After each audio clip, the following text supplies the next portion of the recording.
ቁርአን ሲመጣ ካላህ ዘንዳ ሁለት ከፊል ሆኖ ነው የመጣው። አንዱ ሙህከማት ይባላል። ሙህከማት ማለት ዋዲሃቱ ደላላት ማለት ነው። ትርጉሙ በአረቦች ቋንቋ ትርጉሙ ግልጽ የሆነ የታወቀ ማለት ነው።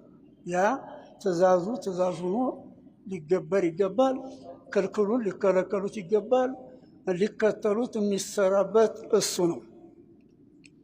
ሁለተኛው ሙተሻቢህ የሚባል ነው። ሙተሻቢህ ማለት ተመሳሳይ ማለት በአንድ ቢተረጉሙት ማዕናው በሌላ ሊሆን የሚመች ማለት ነው። ይሄ አዋኢለ ሱራ የሱራዎች ወይም ምዕራፎቹ ሁሉ መጀመሪያ በብዛት ሙተሻቢህ ነው። አሊፍ ላም ሚም፣ አሊፍ ላም ሚም ራ፣ አሊፍ ላም ራ፣ ጧሃ ካፍ ያሲን የሚለው ኑን፣ ይሄ ሁሉ ሙተሻቢህ ነው። የዱላሂ ፈውቀ አይዲሂም ዐለል አርሽ እስተዋ ወአቅሪዱላህ ቀርደን ሐሰና የሚለው ይሄ ሁሉ በቁርአን ውስጥ ሙተሻቢህ በብዛት አለ። በሐዲስም ውስጥ እንደዚሁ አለ። ሰለፎች ሙተሻቢህን እኛ አንፈስርም አናውቀውም፣ ሊአነሁ ሚማ ስተእሰረ አላሁ ተዓላ ቢዕልሚሂ ብለዋል። እሱን በማወቅ አላህ ብቻ የተለየበት ስለሆነ ሌላ ላያውቀው አይችልም። አንዳንዶቹ አው መን ኡዕጢየ ኑረ ኑቡወቲ ያሉ አሉ። ኑረ ኑቡዋ የተሰጠ ነቢያችን እንጂ ሌላ አያውቀውምና አንፈስርም። አላሁ አዕለሙ ቢሙራዲህ ቢዛሊክ ብለዋል። እነ ጀላሉ ሱዩጢ እነ ጀላሉ ልመሐሊ በይሁደዋል አልፈሰሩም። አላህ ይወቅ በሚለው ሄደዋል። ጀላሉ ልመሐሊ ማለት ቁርአንን ተፋቲሃ ጀምረው ከታች ሱረቱል ካፍ እስኪያልቅ ድረስ የፈሰሩ መሪ ናቸው። እሳቸው ሱረቱል ካፍን ሲጨርሱ ሙተዋል። ከዛ ጀላሉ ሱዩጢ ደግሞ በቀራ ይዘው የሥራ መጨረሻ ድረስ በእሳቸው ነመጥ እንደሳቸው አድርገው ትርጉሙን በአጭሩ ግልጽ የሆነ አድርገው አስቀምጠው ፈስረውታል። እነሱ ይሄ ሙተሻቢህ አይታወቅም አላህ ይወቅ እንጂ እኛ አናውቅም ብለዋል። ሰለፎች የተባሉት ዑለማዎች በአጠቃላይ አልፈሰሩም። ተሰለፎች የፈሰሩ አብደላህ ብኑ አባስ ብቻ ናቸው።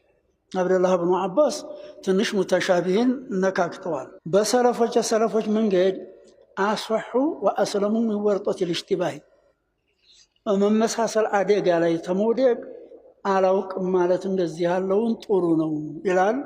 ወሃዛ ጠሪቀቱ ሰለፊ የሰለፎች መንገድ ነው። ሰለፎች እነማን ናቸው? አንዳንዶቹ ዑለማዎች ሰለፎች ማለት ሶሃቦች ናቸው።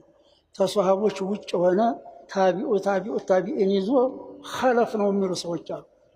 የለም ሰለፎች ማለት ነቢያችን ተመካ ወደ መዲና ከሄዱ ጀምሮ በ300 ዓመት ድረስ ያሉ ዑለማዎች ሰለፎች ይባላሉ የሚሉ አሉ። 400 ዓመት ድረስ የሚሉ አሉ። 500 ዓመት ድረስ የሚሉ አሉ።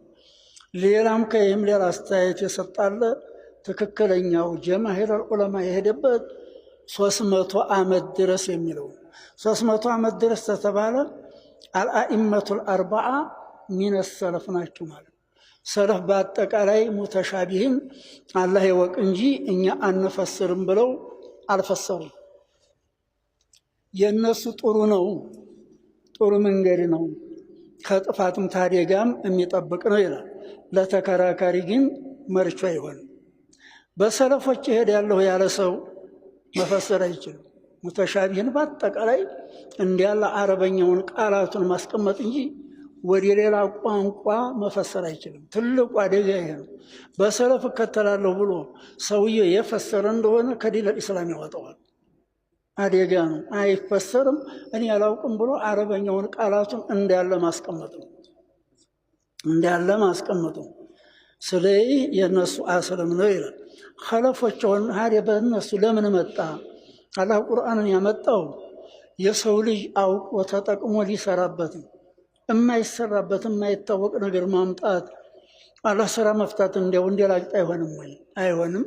አረቦች ናህኑ ፍሱሃኡ ኸልቂላህ እኛ አላህ ማንኛውም ሰው የማያውቀውን እናውቃለን ማለት እድያ ስላላቸው ለነሱ ኢዕጃዝ ነው ያመጣው። የነሱን ቀድር ለማሳወቅ ነው ያመጣው እንጂ ልንሰራበት ልንጠቀምበት አይደለም ብለዋል። ሶስት መልስ ነው የመለሱት ሰለፎች። ተሶስቱ መልሱ ጥሩ አጥጋቢ ይሄ ነው። ለአረቦች አዋቂዎች ነን የሚለው የእነሱን ቀድር ማሳወቂያ እነሱን ድክመታቸውን ማስረጃ ነው ያመጣው።